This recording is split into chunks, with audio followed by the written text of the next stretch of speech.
Good evening. Thank you so much for coming out. I have a few thank yous before we get started. I'd like to thank the College of Liberal Arts, the College of Nursing and Health Professions, the Counseling Center, the Office of Housing and Residence Life, Gender Studies, and the Honors Program. Also, thank you to the Nelson Mandela Commemoration Committee. We work well together. Thank you to my co-chair, Dr. Denise Lynn. I think we had a great day of activities today. The mission of the Nelson Mandela Social Justice Day speaker series is to raise dialogue at USI around current issues of human and civil rights, public service and activism through diverse, dynamic, nationally and internationally known public intellectuals and academics. We aim to augment each speaker's visit with a day of educational opportunities for the USI community, both campus and off-campus. In these activities, we hope to commemorate Nelson Mandela, an international educator and activist and champion of human and civil rights. Just a little bit about Nelson Mandela. He was a South African nationalist, a democratic socialist, an anti-colonial freedom fighter, an anti-racist activist, and a political prisoner for a third of his long life. He was imprisoned for his efforts to liberate South Africans from apartheid, racism, and colonialism. In addition to fighting in these struggles, he also played a crucial part in reconciliation efforts and the recreation of South Africa as an interracial democracy.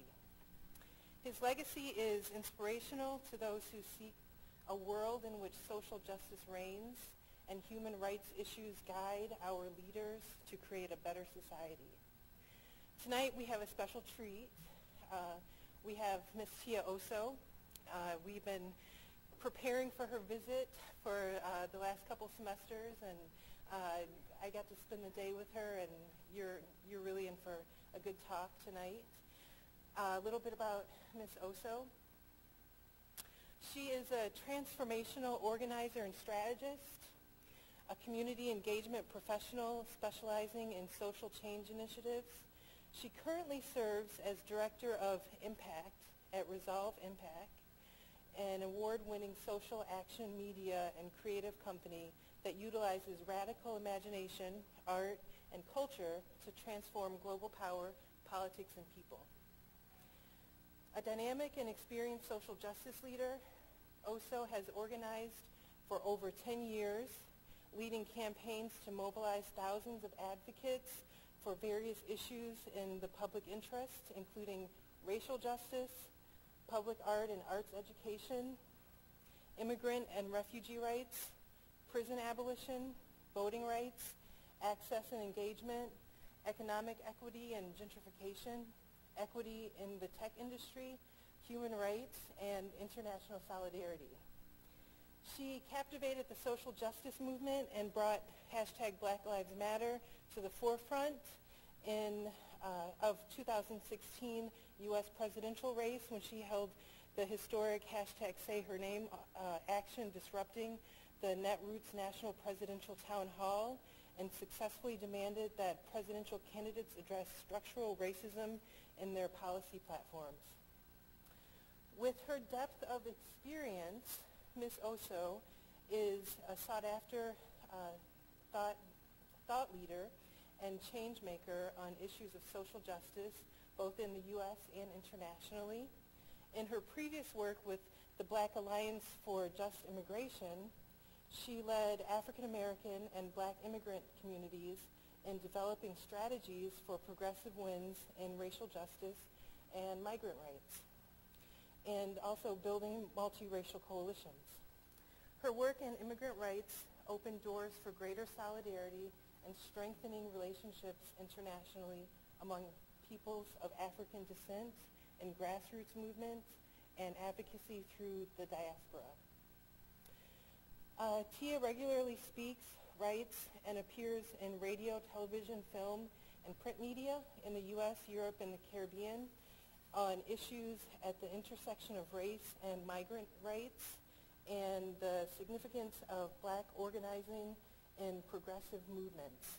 Tia is a firm believer in the power of everyday people to enact change in their communities. And I hope that you are inspired to go out and make change after tonight's talk. Thank you.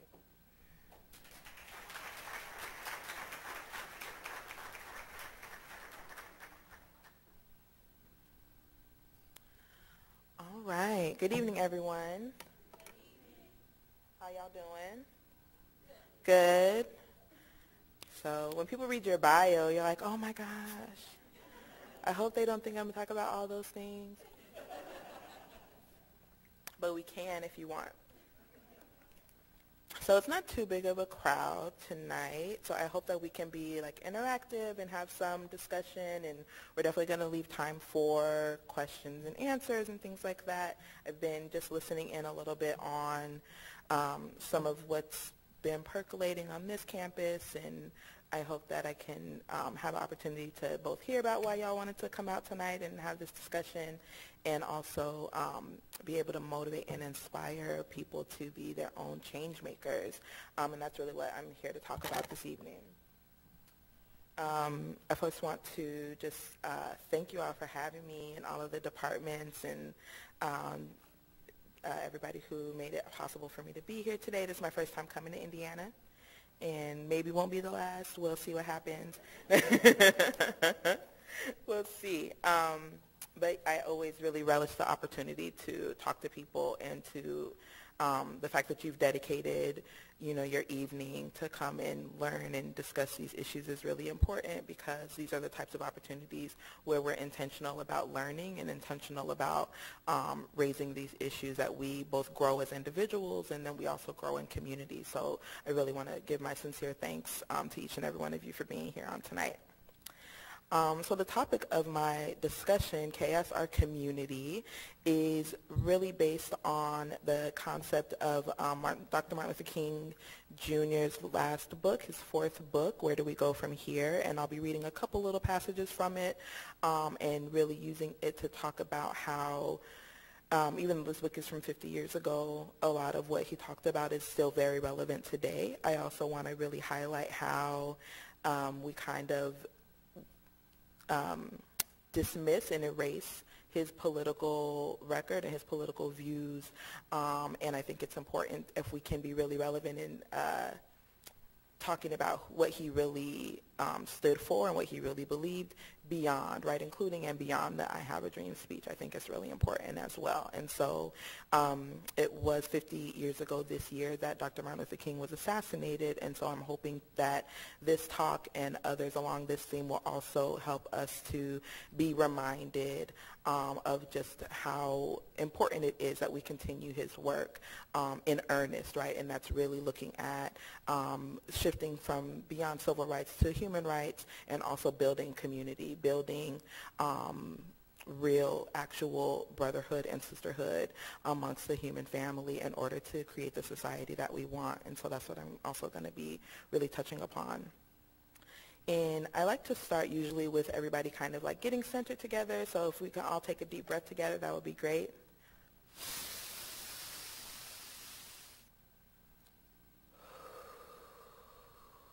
Let's do two more.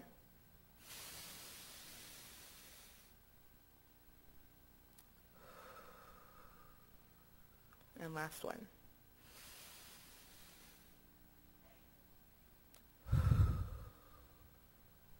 We want to be here right now in this room together.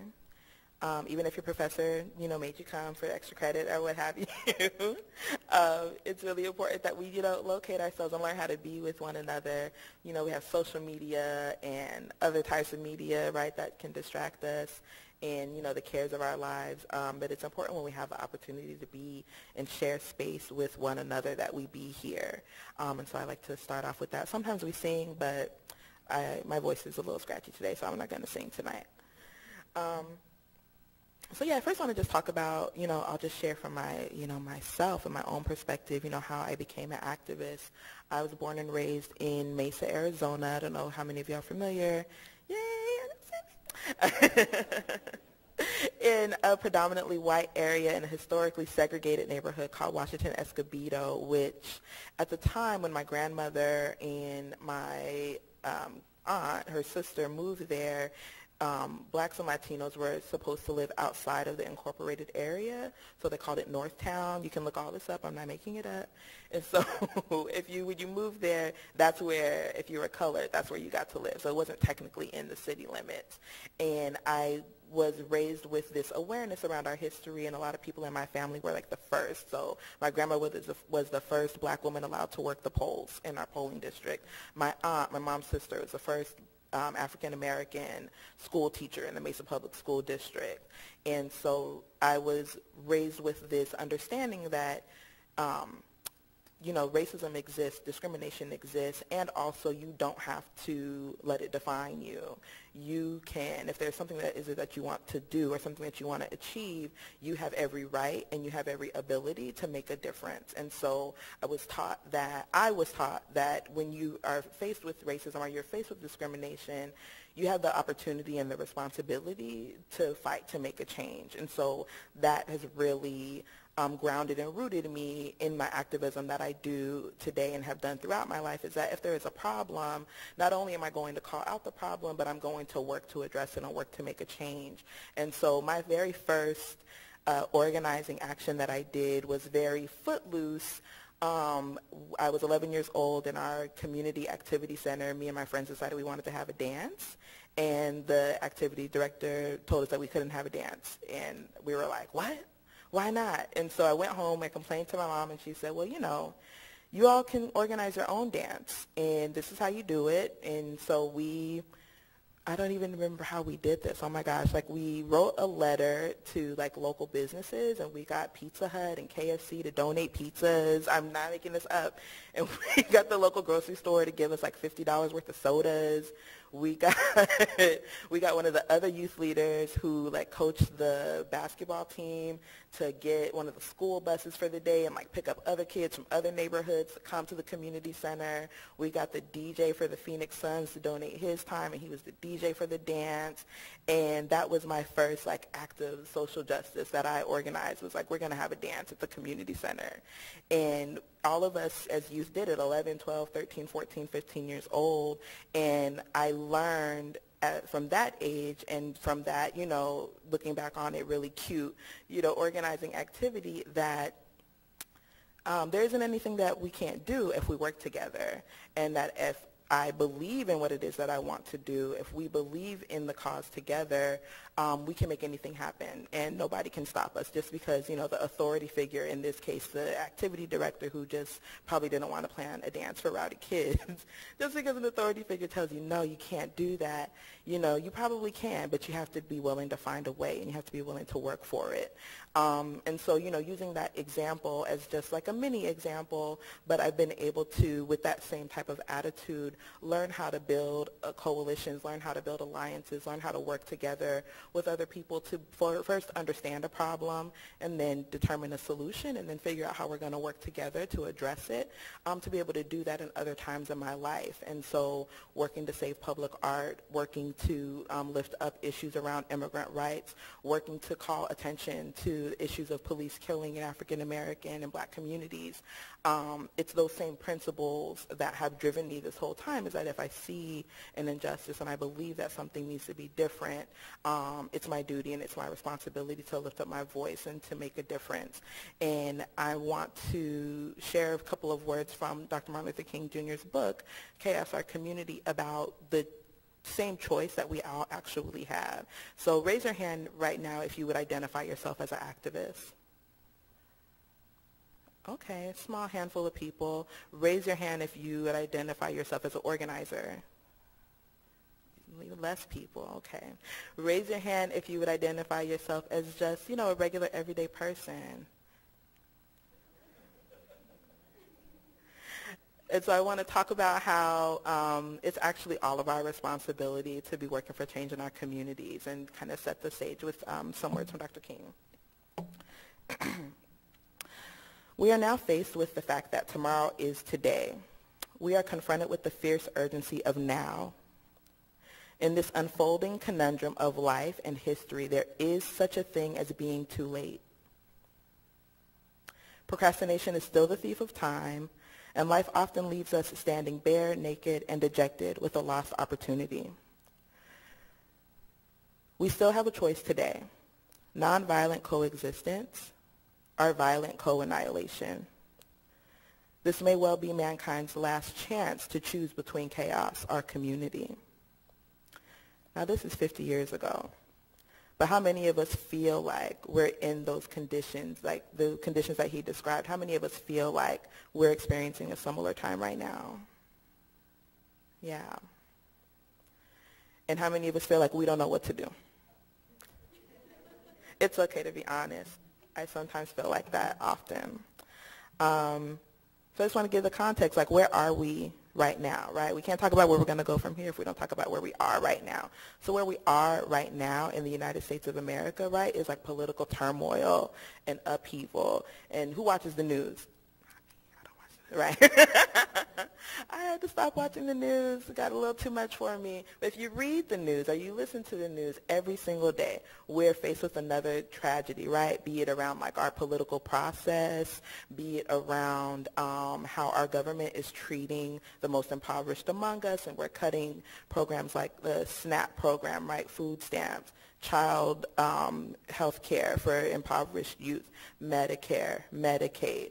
We're cutting programs that have to do with protecting the environment. Who can the environment vote? Oh my gosh. So we're cutting our, programs that protect the environment. We are also faced with, this really big environmental crisis, which our policymakers can't really agree on if it's our responsibility or if it's not man-made. But there are a lot of scientists, right, whose analysis is that it's happening and we do have a responsibility, and that there are some things that we can do to change it. We're also faced with a lot of social upheaval. This doesn't even have to do necessarily with what's happening politically, but, socially, with the campaign like Me Too and Time's Up, where women are speaking out about the conditions that they've lived with for decades in our workplaces and at home and in our communities, that are socially hostile. Right?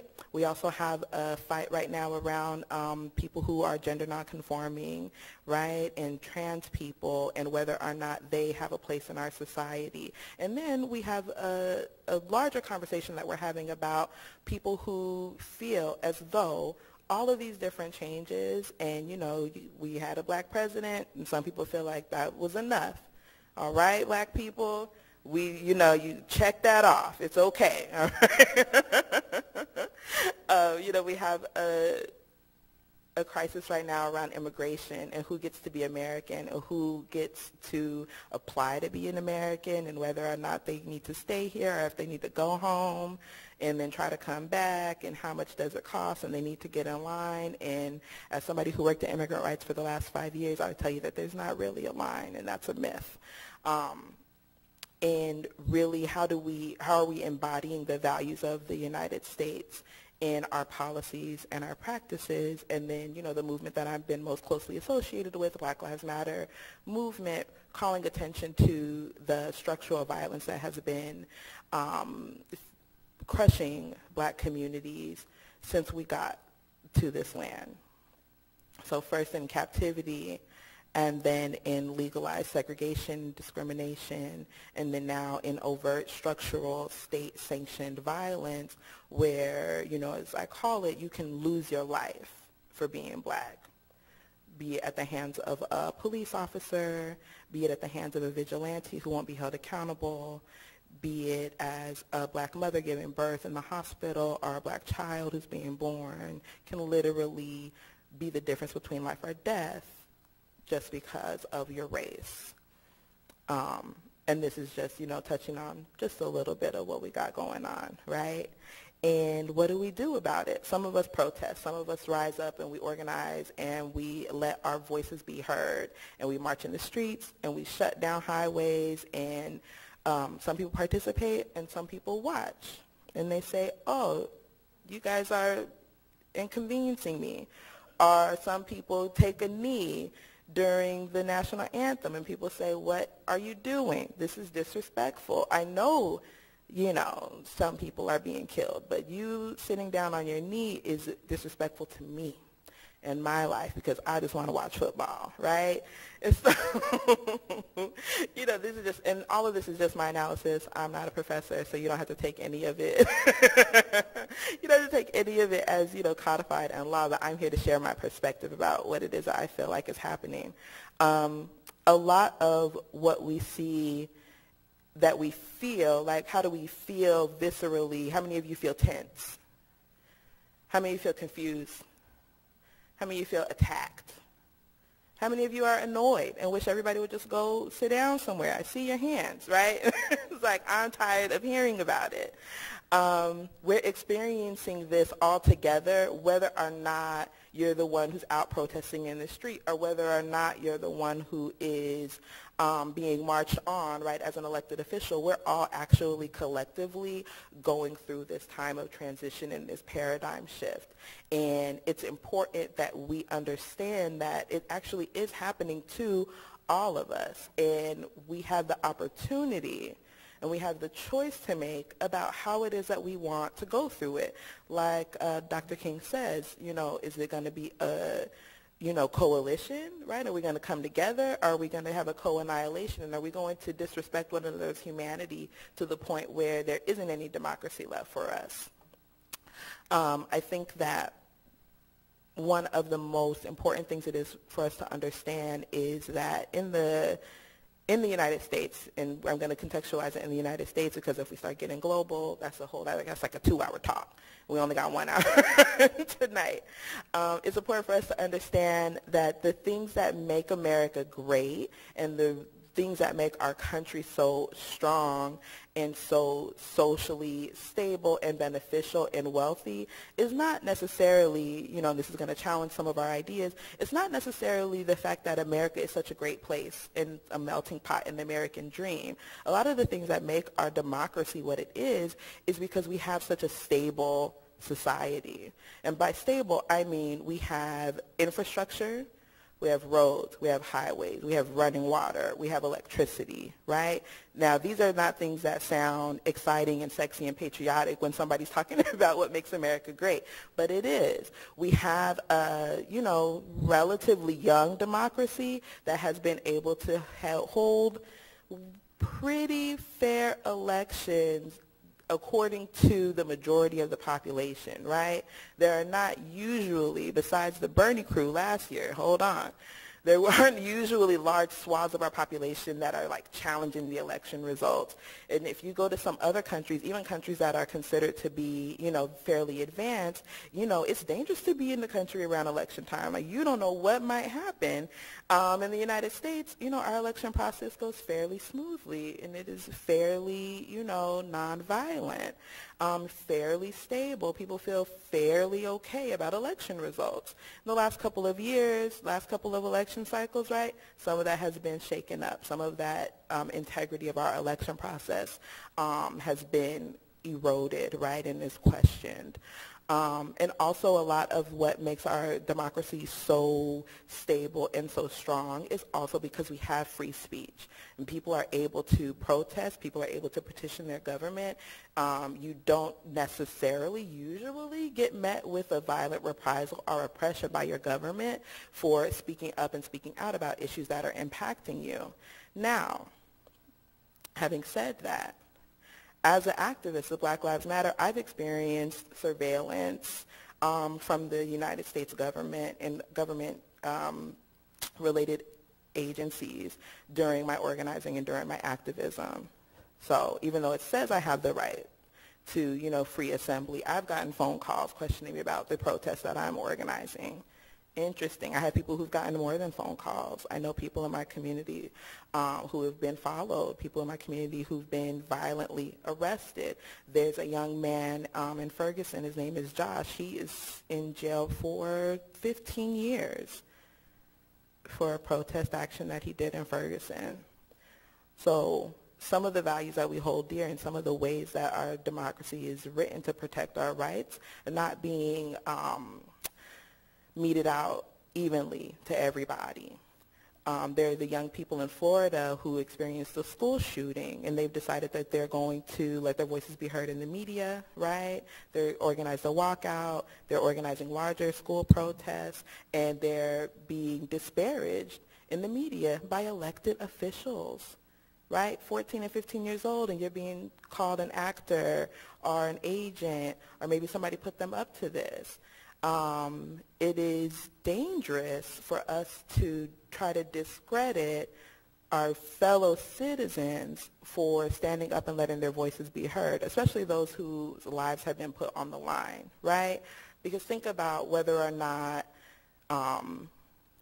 you feel like you have the agency and you have a path to receiving justice or having your voice be heard if you're being discredited publicly and openly, especially by an elected official, especially by a member of the mainstream media, right? What does that say about the strength of our democracy and the values that we hold dear and the values that have made it so that we do have a strong, stable, participatory democracy that has been made such through, I would argue, through protests, through social movements, through people fighting for social progress, yes, through nonviolent and largely nonviolent and peaceful means in order to make our society more reflective, right, of the values that we say that we hold dear.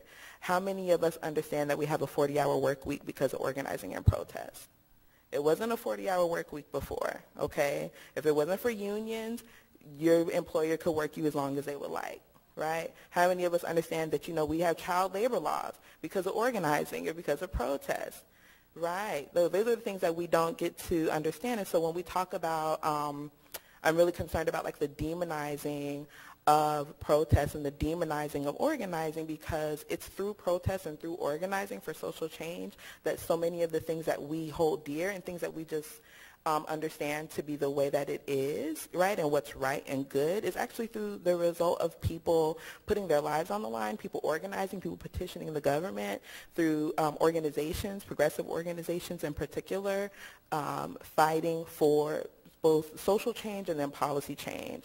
The reason why we have the Voting Rights Act is because of direct action, because of Dr. Martin Luther King. The reason why we have worker protections, the reason why we have gender protections, the reason why we have it codified in the 1964 Civil Rights Act that you cannot discriminate against someone on the basis of their identity is because of those large protests, direct actions, sit-ins at lunch counters, the freedom rides, all of these different things. And so a lot of the freedoms that we enjoy as a larger and broader society were fought for by the blood, sweat, and tears of people, regular everyday people and organizers and strategists and visionaries that were willing to go to the mat for what it is that they believed in the face of no clear path. It wasn't guaranteed that it was going to work, People being met with overt physical violence, again, threats to their family, threats to their community.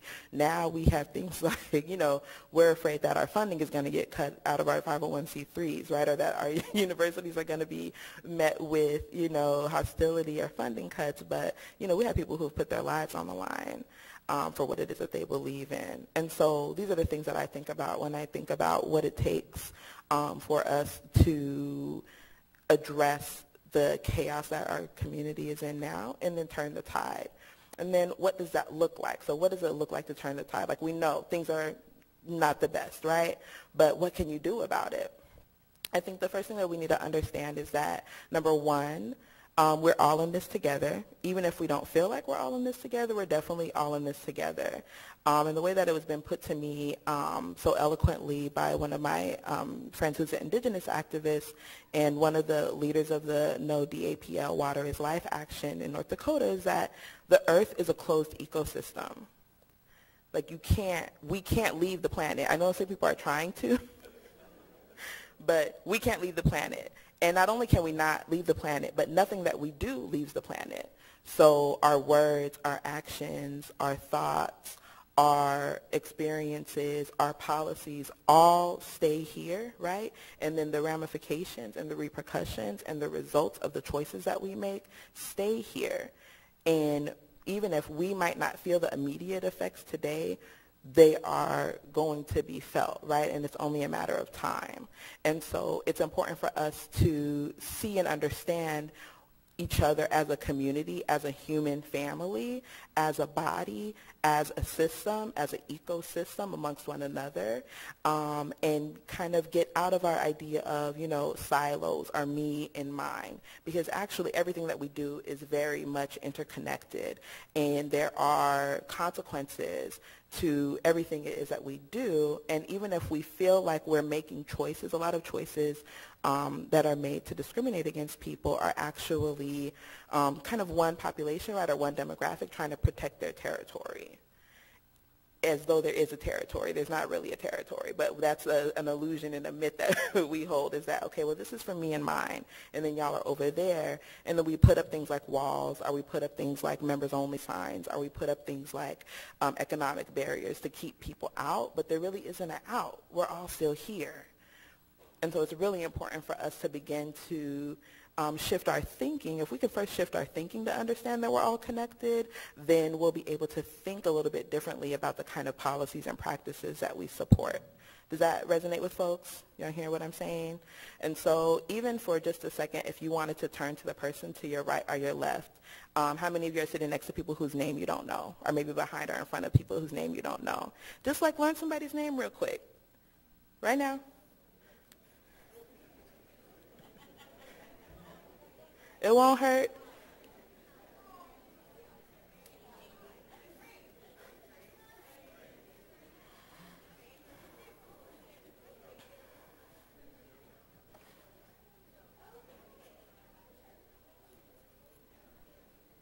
Awesome. How does that feel? How often do we walk past people and we don't even look them in the eye? Like we're not all on this campus together. How often do you walk past people like multiple times, and you realize that you see this person all the time. You don't know who that person is. How many times do we live by a neighbor or like across the street from someone? We don't even know their name at all. And the unfortunate thing is that we get okay with living like that until there's like a tragedy. So like if the lights were to shut off in here real quick, right, we would be talking to each other, right? Unfortunately, when a tragedy strikes is the time when we get in touch with first our humanity and the humanity of other people. And we don't know people's socioeconomic status. We don't necessarily care about their race or all these other things that we think are so important when we're in times of crisis or when our, collective, right, safety is threatened. And I think that it shouldn't take that for us to be able to connect with each other. I think that what times like that, especially if you talk to people who have lived through like a hurricane or lived through like massive blackouts or floods or fires or tornadoes and different things like that, it's in times like that when we are like the most in touch with our humanity and the most in touch with one another, right? Or like when you see somebody in trouble, you see a little kid, walking around on their own, and you stop and say, hey, are you okay? Right? Let me help find your mom. You're not thinking about all of the other things that we would necessarily feel like separate us at that time, because we're in touch with who we are as people and who other human beings are to us as well. And then if we want to go beyond that, our connection to the planet, our connection to our natural resources, all of these different types of things. We are living in these systems. We're living in these ecosystems, but we're not aware of it. And then we let ourselves be divided in our consciousness. And I think the first step is to expand and understand our understanding and our awareness that we actually really are all already connected. It's just a fact. And if we can start to embody it in ourselves, in our interactions with others, that's just like one step towards, breaking down some of these silos and some of these divisions that are all constructed. They're all made up. The second thing I think that we can do is start to take responsibility. A lot of the issues that we're faced with today are issues of policies and practices that are being carried out by elected officials. And so just for, example, there's something like 65% of Americans, like when polled in a study, are in favor of gun control reform, like over half. but how many of our elected officials would vote in favor of gun control reform? Right, like very, very few. And the reason for that is not because they're representing their constituents, is it? It's because they're representing a lobby, right? A very powerful lobby. And the lobby is powerful because they have a lot of money, and they give a lot of money consistently. But is the lobby the one that gets the people elected, or is it our votes that get people elected? It's votes, right? So how does it make sense that we let elected officials get away with not representing our interests? It's because they don't. Who do they hear from first? How many of us after, I'm using the school shooting just as an example, how many of us after the school shooting called up our elected official immediately? Raise your hand. And let them know how we felt about it. But in your heart, didn't you feel something? In our hearts, we felt it, right? But we didn't let our feelings be known. How many of us are going to be able to remember and connect with how we felt when it's time for us to go to the polls, when it's time for us to vote in the primaries, or when it's time for us to maybe write a check in support of somebody who's going to run to better represent those values? It's really important for us to understand the responsibility that we do have and the power that we do have. So maybe you're not an elected official, or maybe you don't see yourself as a community leader or as an organizer, but just as a constituent. And does everyone understand what I mean when I say constituent?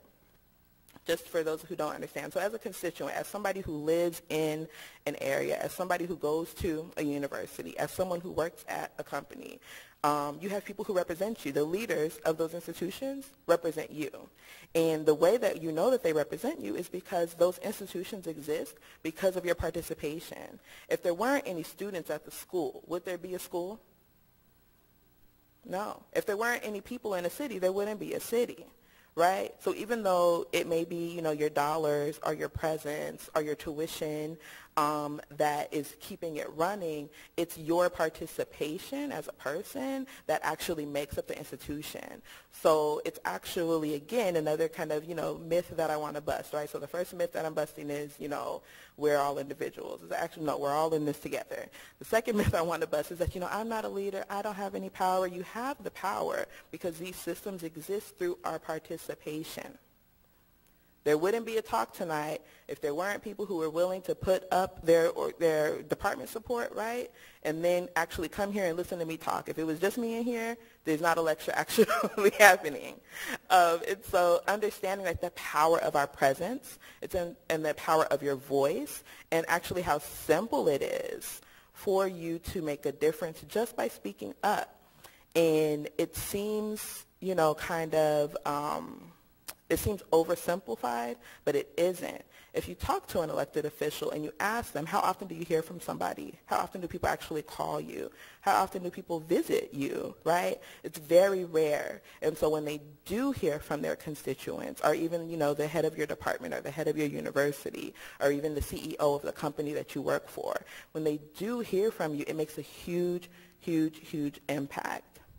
One of the reporters in the media who was interviewing me earlier asked me, you know, what do I think is the most effective form of organizing? It's like the most effective form of organizing is having a conversation with someone.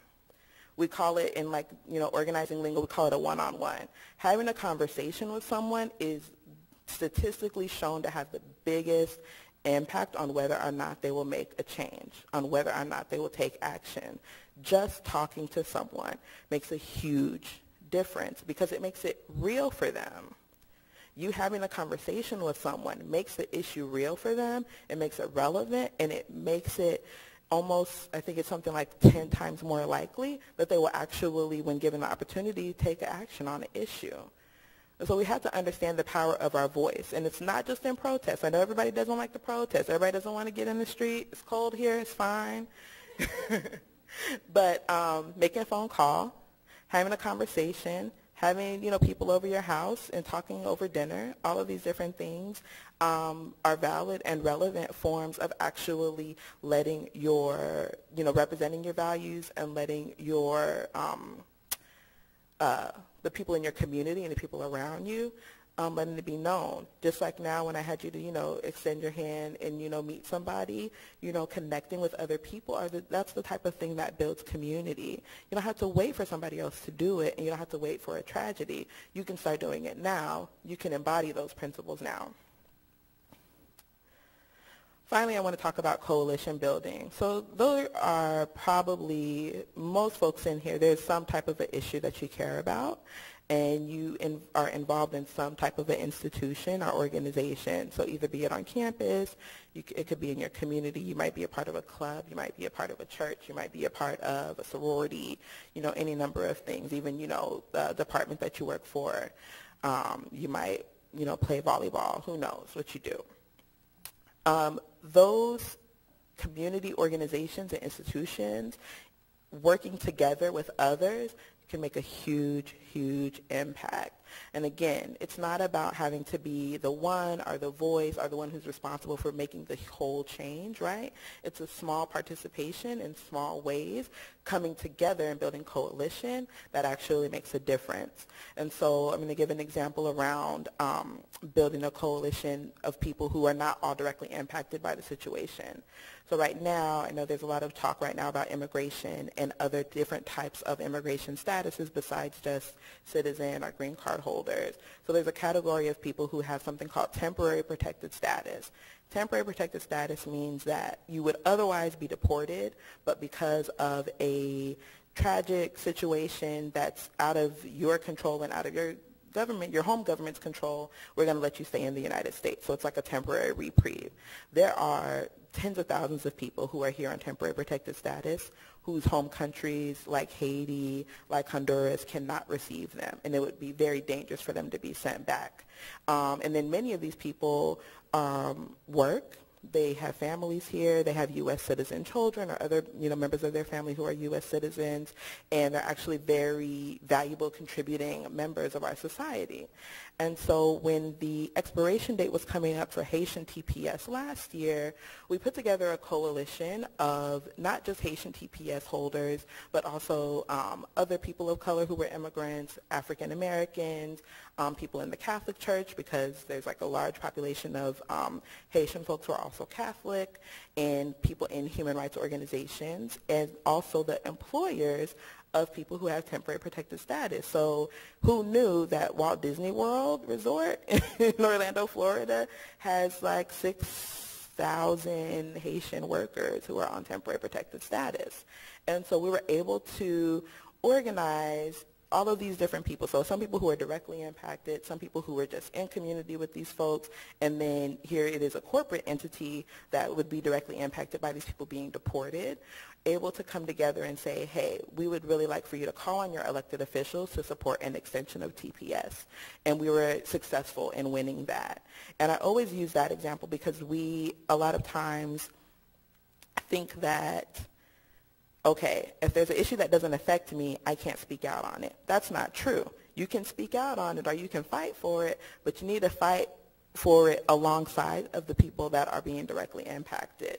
It's not that people need somebody to speak up for them, right? We need people to stand alongside one another, and we need to be in agreement upon what it is that we are fighting for as a solution. And I think that idea of coalition building and broad coalition building applies to a lot of issues. A lot of times we feel passionate about something, again, but we don't feel like we can speak up, or we feel like nobody else cares that I'm fighting for this thing. It's like, no, people do care. You just have to spend the time to build the relationships, to lock arms with each other hand in hand and work together. It might take a little bit more time, right? It takes a lot of strategy. It takes a lot of, kind of planning and thinking through and like struggling together. But again, that's also how you build community, and it's much more effective and much more impactful because when somebody who is a leader sees how many people and how many different types of people care about the issue, it makes a big, big difference. The last thing I want to talk about is how is it that we can keep our personal motivation when things are so overwhelming. And I want everybody to kind of stop and think about something that you really care about and what it would mean to have a difference, make a difference in that area. So it might be, homelessness, you know, child poverty, the environment. Think about how it would feel to be able to make a difference in that area. And it's important for us to remember that we can't only just focus on what's wrong. We have to focus on what's possible. That's what it means to have faith. That's what it means to have hope. That's what it means to, you know, fight the good fight. It's by focusing on what we know we can do. It's by focusing on what it is that we want, not necessarily focusing on what's wrong. And I know in our society it can be really hard, especially if you watch the news. Stop watching the news. You let other people frame the problem for you. They frame it as so big. But when you step outside your door, right, when you connect with the people in your community and you see that, you know, we all actually have a lot of the same concerns, a lot of the same motivations, you know, you can be reminded that, you know, maybe we actually can make a difference. And it is really important for us to be reminded of that. So I'm going to close and open up for questions by talking about why it's hard. Why is it so hard? Like, I made it sound really easy, right, to get out there and make a difference and, you know, fight for what you believe in. But the thing that makes it hard is that sometimes we don't have an understanding of the issue that's really deep-seated and nuanced. Sometimes our understanding of the issue is personal. It's not structural. Sometimes our understanding of what other people are going through is very individual and not structural. And it's important that we have take the time to get educated, to understand the complexity of our issues so that we can understand how to best contribute to the fight. Also, what makes it hard is that a lot of times our sense of identity is tied up in these kind of social constructs and ideas and myths around, you know, what does it mean to be an American? What does it mean to be a man? What does it mean to be a woman? What does it mean to be middle class, right? And those senses of identity can be threatened when we're talking about being expansive, when we're talking about making a change, when we're talking about changing society. And I want to challenge all of us to not come at any of these issues, be they social or political, come at them with the idea that we are personally being attacked, right? But what it is that we're being challenged to expand. We're being challenged to redefine what it means. And, you know, my challenge to all of us is to redefine it all together, right? Not redefine it as winners and losers, but redefine it as we want to build a democracy that would make America great for everyone, not just for some of us. Thank you.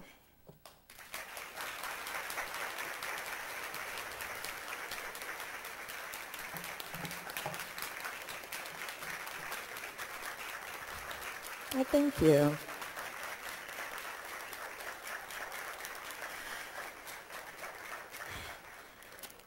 So now's the fun part. We're going to open up for questions.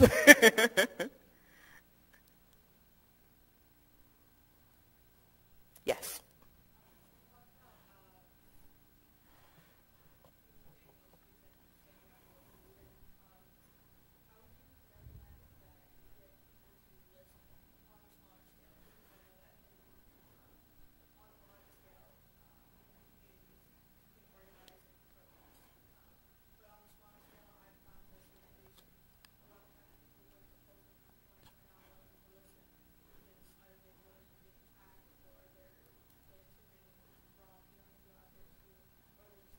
Mm-hmm.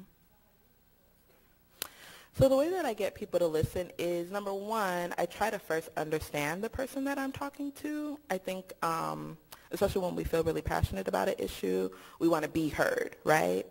And it's not a debate. You know, you're not going to win at the end of it, especially if the person isn't listening. And so I think it's really important that we first understand who the person is that we're talking to and how did they come to those views in the first place. And so I feel like having that type of a conversation first before we try to convince somebody, you know, to change their viewpoint it's important for us to actually come from a place of understanding, and then you'll be able to hear, literally, right, hear where the other person is coming from.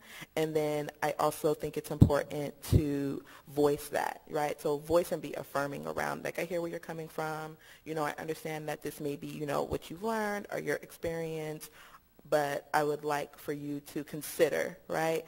And I always kind of pose it, especially if I'm talking with someone who has a different viewpoint, pose it as an invitation. Like, I'm going to invite you to consider this. I'm going to invite you to consider this viewpoint. It's really important not to, like, I didn't do, you know, a PowerPoint and all these demographics and things like that, because facts and statistics don't convince people. So you have to get people where they actually care, and that's at their level of understanding, and it's at their level of actually being heard.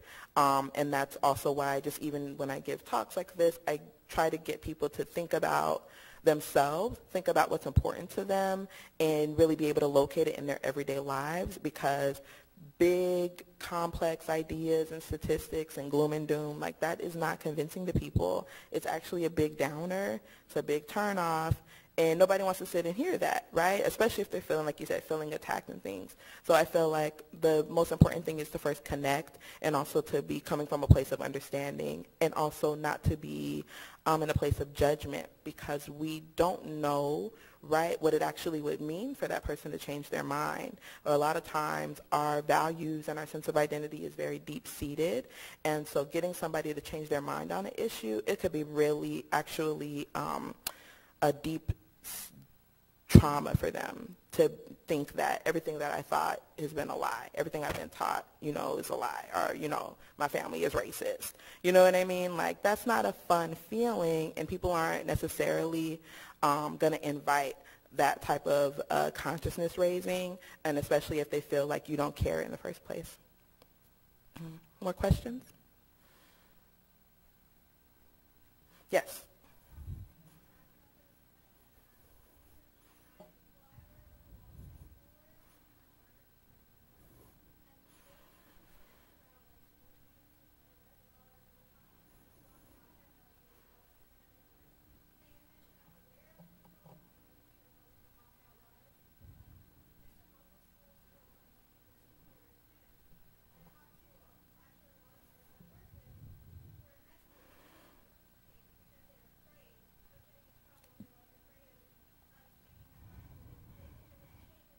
Mm.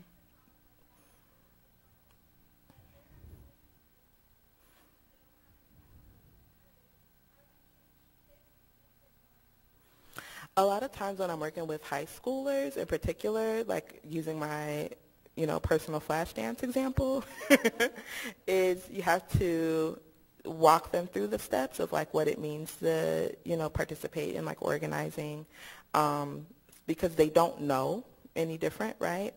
And then it's also really important to give examples. And so, like, finding examples of times when other people their age have made a difference. And it can be here in the United States or, like, internationally. Like, I always talk about Malala Yousaf and how she, you know, is a champion for the education of young girls in her country.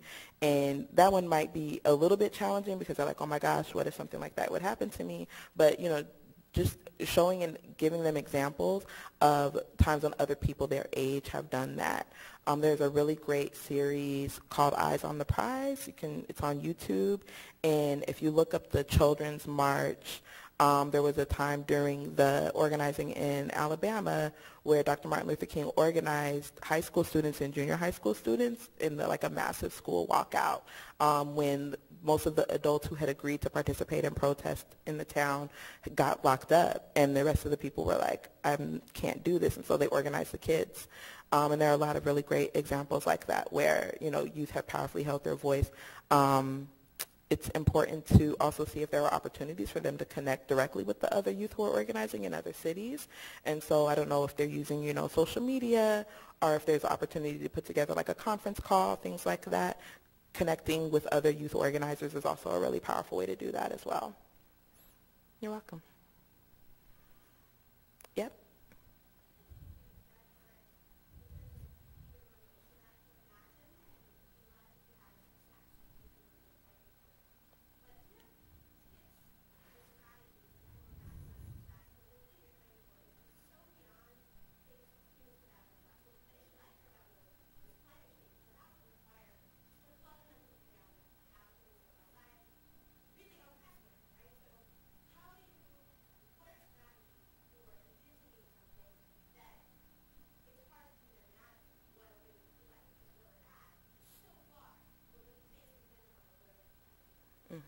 That's a really good question. So there are a lot of different methods for doing that. I have gone through, and they have a lot of online tools at the, it's called Center for Story-Based Strategy.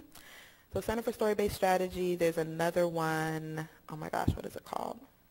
Opportunity Agenda. So they have like different action activities where, like, when you're doing political organizing, we'll literally like sit and go through these different exercises to imagine our win or imagine our victory. And so there's one in particular that I'm thinking of called Fairy Tales. And so you like literally like write the mythology of what it's going to look like for you to win climate change. And I've done it where we like literally like act it out and have like props and like all of these things, and we'll tape it and watch it. And it's a good way to like kind of embody what it is that you're fighting for. Another really great tactic is to use popular culture. So that's the work that I do now. So writing songs, comics, graphic novels, actual, visual art, poetry.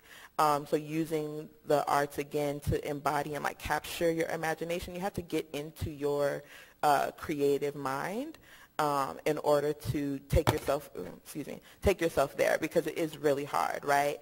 And we actually, I feel like, don't do that enough.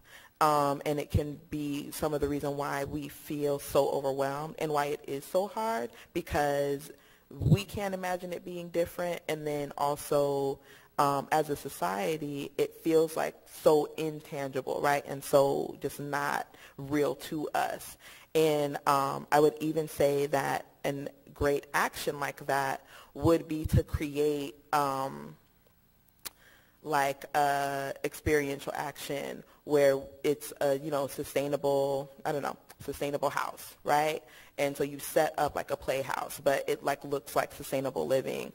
Being able to demonstrate to people like what are sustainable practices and like teach it to them as well is really important, because I think especially with an issue like climate change, we're going to need to understand what it takes to embody it. We can't just understand what the problem is, because not only are there a lot of us who understand what the problem is, but we don't know how to change it. Like I was saying, I was sharing earlier in one of the receptions, I was like, if I really cared about the environment, I wouldn't drink bottled water, but I am so disconnected from it in my consciousness that I find myself, not always using reusable, water bottles.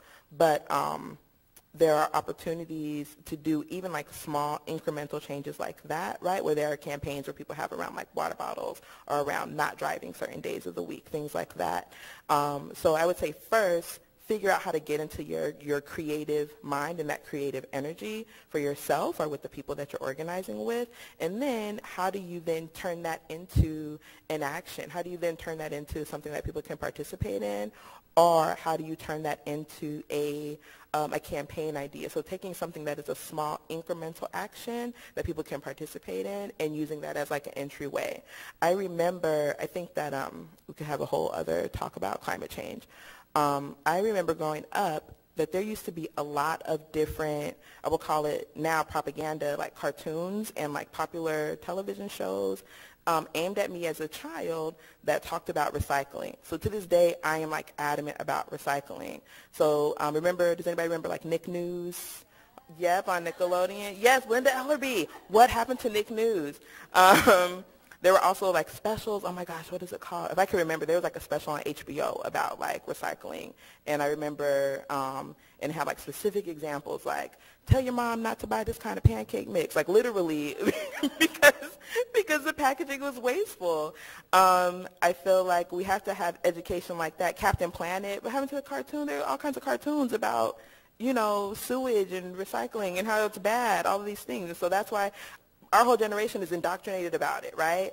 So it's important to have, I think, that on that massive scale, creative strategy is actually going to be the first line of defense, because like you said, it is such a big issue and it does take such a fundamental participatory change, right, on the behalf of the way that we live our lives to make a difference. And so I would say first, get into like some creative energy for yourself through poetry, through arts. If you want to look up Center for Story-Based Strategy, look up some of those exercises, and then also having that be a part of, I know there's like, what is it, Earth Day is in April, things like that, like ways for people to begin to also experience it, because we do have to first be able to imagine it being different.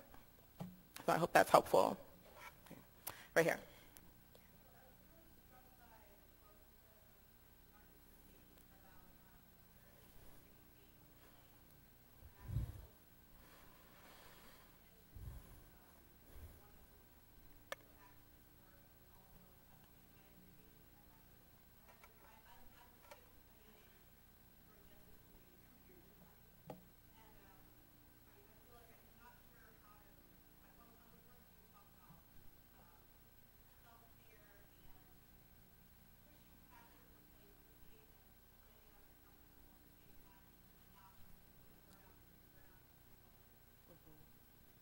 That is a good question.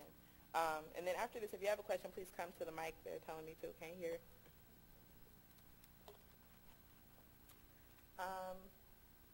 Self-care and burnout. So I'm very familiar with burnout. I actually experienced burnout last year, and is the reason why I'm not doing frontline organizing anymore. I was so on fire for racial justice and immigrant rights that I was literally like making myself sick working. And I was working, who can count how many hours a day? I'm up in the middle of the night. Anytime a new, especially this last election, anytime a new immigration policy would come down, I'm, online, I'm reading it, I'm trying to organize, and then also being directly impacted myself. My father is an immigrant from Nigeria who just got his green card a little while ago. The people that I was organizing with, calling me really scared, really terrified. It got to the point where I was not taking care of myself at all. And I had to come to terms with that by first admitting that that's what was happening and that I wasn't just stressed out a little bit. And a lot of times, especially as organizers and people who are passionate, we'll work ourselves, and then we use self-care as like, oh, I almost died, so now I need to go get a massage. Like, that's what that's what happens. Like, people will work themselves sick. And so I had to actually stop and get in touch with, okay, Tia, what would it mean for you to be healthy and take care of yourself? What does that actually look like? And then what will it take for you to put those things into practice? So I think it's really important for us to first know what is healthy and have an actual understanding of what it means to live a life of self-care in practice. And then to understand that, understanding the context of what is at stake, we don't need to put it all on our shoulders that we are the one that is going to be the one to turn the tide and that my dedication is what it's up to. It's a we. It's a collective. You have to take that burden off of your shoulders, and it's important for you to go to school and get your degree if that's what's important to you, because what I learned personally is that having a depleted sense of myself, I was showing up to the work in a very unhealthy way. I started to get very bitter, very cynical. This talk would have been really different this time last year. And I recognized that it was because I wasn't practicing self-care. So it's important for you to know and be very in touch with your needs as a person, health-wise, spiritual-wise, socially, just materially, being in touch with that and making those things a priority so that you can show up powerfully. And then also to take the pressure off of your back to be perfect. You're not always going to get everything right. You're not always going to be at everything. It's important for you to know that, you're doing this in community. And it's important to have a community of practice. People ask me, what do I do? And I'm like, you need to join up with somebody. Even if you organize it yourself, or you go out and you find an organization or a cause to volunteer with and connect in that way, take the burden off of your own shoulders only, because that's where you start to get that kind of unhealthy, imbalanced way of approaching the issue. So, come to the mic if you have a question. Sorry.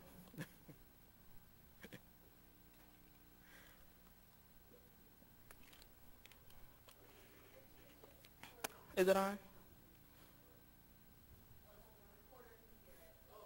Oh, okay. Go ahead.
It was a really good question. Thanks for framing it like that.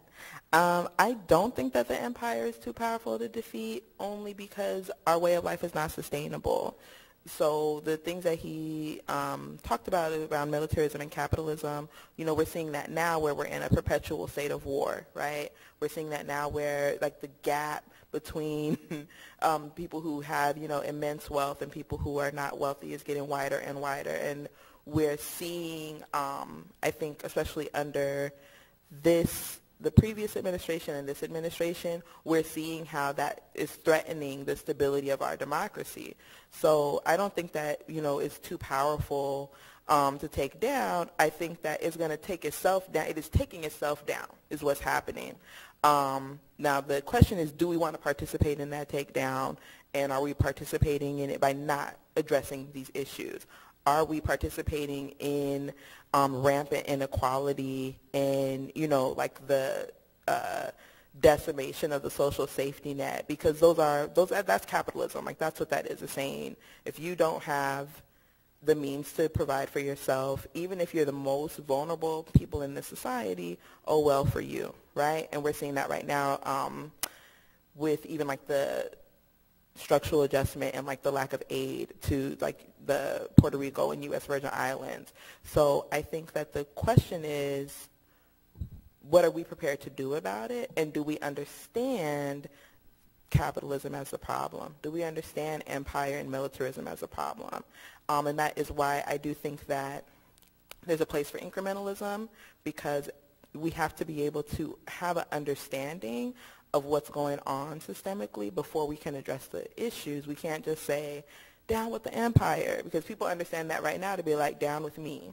And nobody's signing up for that. Like, you can see how, very extreme left groups have low participation, not because people don't believe in the principles and the values that they're talking about, but because people don't want to participate in the violent overthrow of the United States government, like en masse. That is not, nobody is signing up for that. If I ask right now for volunteers, everybody will be like, no, ma'am, I'm not. No, thank you, And so even I, characterize myself, even though I understand and I identify with really left politics, my organizing isn't that left, because I have material concerns about the stability of the United States, specifically because I have people in my family who are locked up.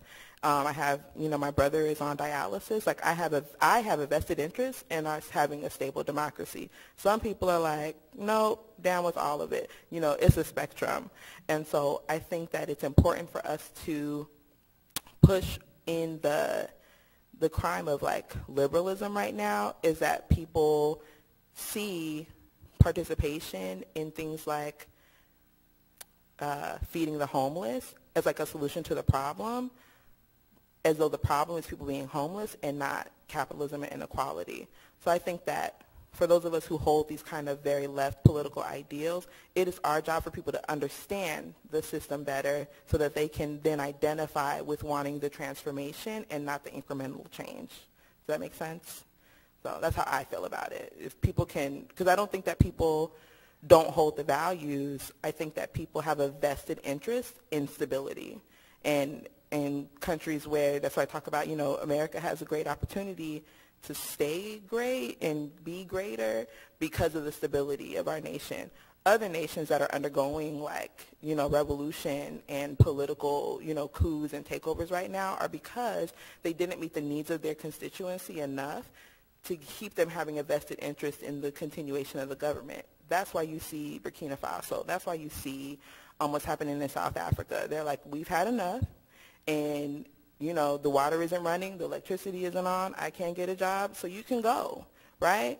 United States, we don't have that kind of problem. We have, kind of general discomfort and annoyance. Like, I did my little poll earlier, right? Some people are like, this is terrible. Some people are like, I'm annoyed.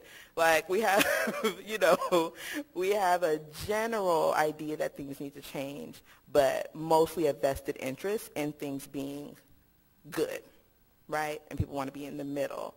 And I don't think that, for me, it hasn't been useful to work towards revolution in those type of conditions, because the masses, there's not going to be a mass participation. Like, you will be a left radical who is then also locked up, are the other things that happen to leftist radicals.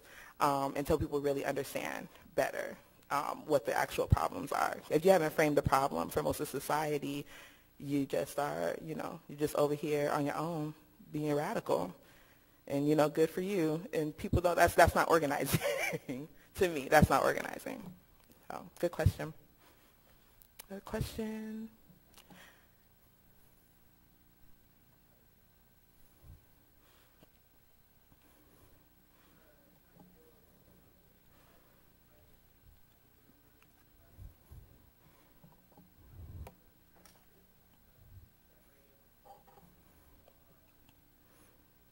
Mm-hmm.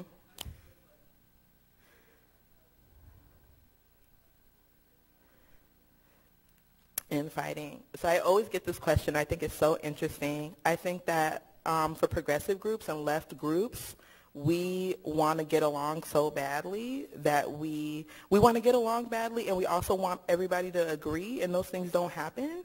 And so we spend a lot of time infighting and not a lot of time finding alignment.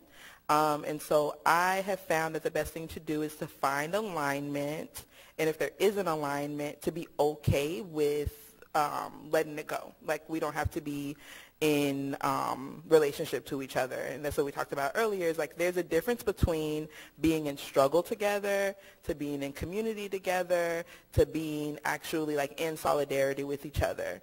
We might be in struggle together because we're a member of a marginalized group, and so we're all experiencing the same type of, violence. And so in resistance, right, in reaction to that, that's what puts us together. It's not because we decided that we're going to be, together. Like, we all just started experiencing this, and now we have a assumed alliance and assumed community. Being in community together, we've chosen to be in relationship to each other. We've chosen to be accountable to each other. We're choosing to connect with each other, and we're choosing to build relationship that doesn't have to do necessarily with the oppression that's happening or with what we're up against. I have a big issue with that being we are building our identity in reaction to what the government is doing or to what the oppressor is doing. And if I can only identify with my struggle, then I'm always going to be struggling, right? And it defines us. And some people, you might have like a winning political strategy or tactic that people don't want to agree with because they're like, well, that's not what we're about. And I'm like, but don't we want to win? Are we about the winning? So I think it's important to make those distinctions and then be okay with making a decision based on those distinctions. So I'm always going to be fighting for black liberation because I'm a black woman in this world. That's always going to be a value that I have. Am I always going to be in community with or in agreement with every black organizing activity that happens? No. And I'm okay with that. The problem comes where I then want to call out this group or this person because I don't agree with what they're doing. Do I have to agree just because we're black? Who said? You know what I mean? So I feel like there's more questions that we need to ask, and then we need to be okay with making a decision that makes that distinction. So there are people that I'm in struggle with. There's a smaller group of people that I'm in community with. There's an even smaller group of people that I actually will actively organize with. Like, those are my, my comrades. Like, those are the people that I will throw down with. Being able to understand that and be okay with it, and understand that there's an ecosystem of people that are connected because we are all connected. And even if I don't agree with somebody's strategies or tactics or their political aims, it doesn't mean that I then get to say, you're not down with the cause, or disparage you publicly, because that's the thing that the right wing and conservatives are very good at. When they call somebody out or they take somebody down, it's for a very specific strategic reason.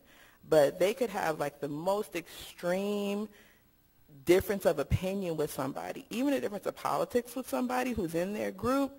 And if the reporter asks them, are you going to oppose him? They will say, no.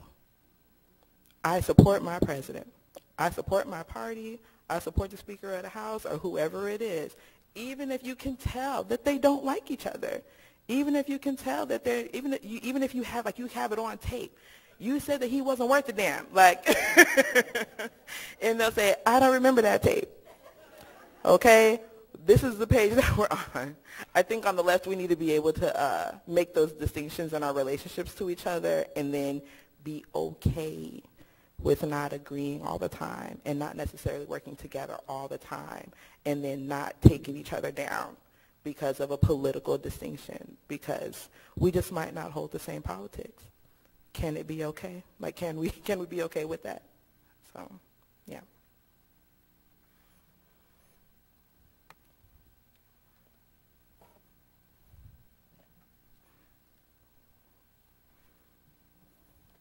These are really good questions, y'all. No problem.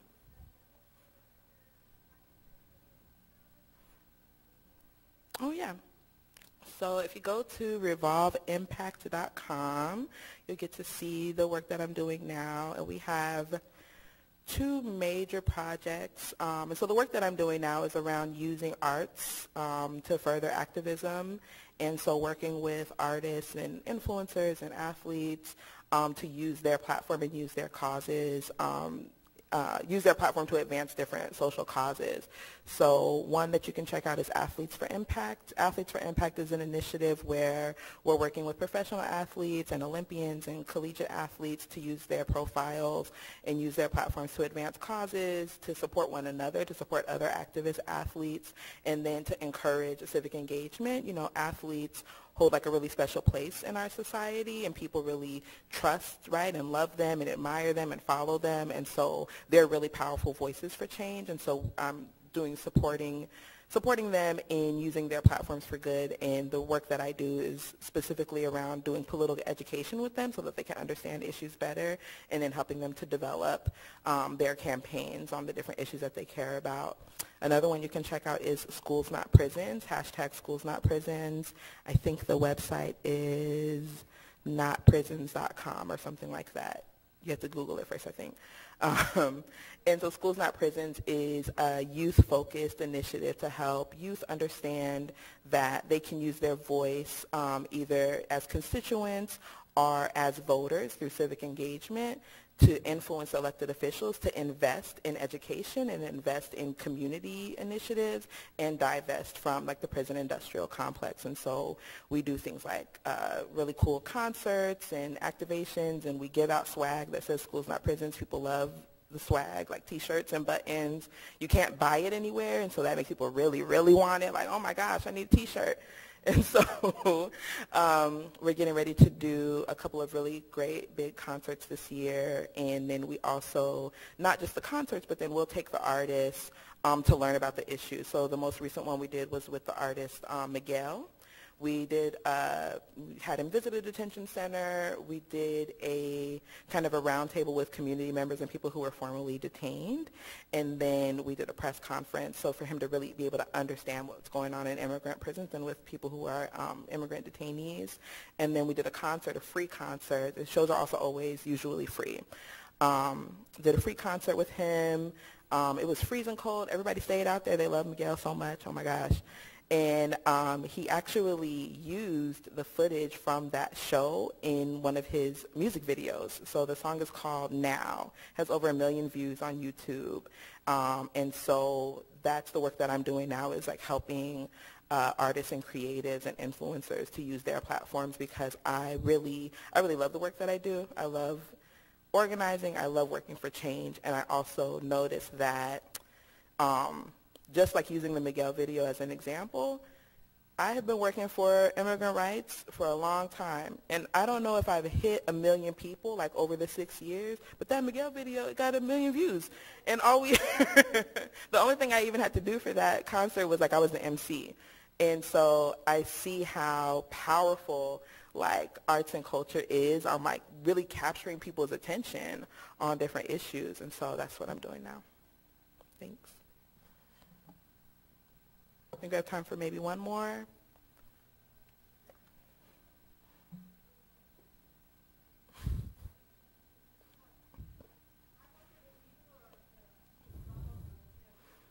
Mindfulness training or have a mindfulness practice, and if so, have you become an activist for mindfulness training in our schools, our organizations, and people's lives? That's a good question. I don't do any mindfulness training, but I do have a mindfulness practice. So I do prayer and meditation every morning, and I do like the deep breathing that I had everybody do together. Like I incorporate that in all of my talks and organizing work, big group, small group. I've really found it really powerful and really necessary to incorporate in the organizing work that we're doing, because it's so, again, like I was saying earlier, it takes such a toll on me as a person, and I wasn't doing like any type of a regular mindfulness practice. I actually used to really think that things like mindfulness and like incorporating like arts and culture and different things like that were like frivolous, and like, why are we doing this? Who needs to take deep breaths right now? Like, this isn't the time. But the work that we're doing is connecting, trying to convince, right, and connect people to our humanity and one another's humanity. And if I'm not aware and connected to my own humanity and who I am right now, very present right now in this moment, I'm not coming from an authentic place that's going to be able to make a change. And so I've been really, really dedicated to, especially this past year, in doing that for myself, and then supporting community wellness and community mindfulness efforts, and in making sure to incorporate that in the organizing work that we do. So when we have conferences, when we have events, even if it's just like the little bit of breathing that we did now, or having whole mindful wellness sessions, or like a dedicated space at gatherings and things of that nature, has been really important and really key. I also really credit the work that we've been doing within the Black Lives Matter movement since we hit like that kind of national significance. That has been like a big key that we've been talking about, is like the health and wellness implications of the conditions in our communities as well. So also thank you so much for bringing that up. Anybody else? All right, thank you.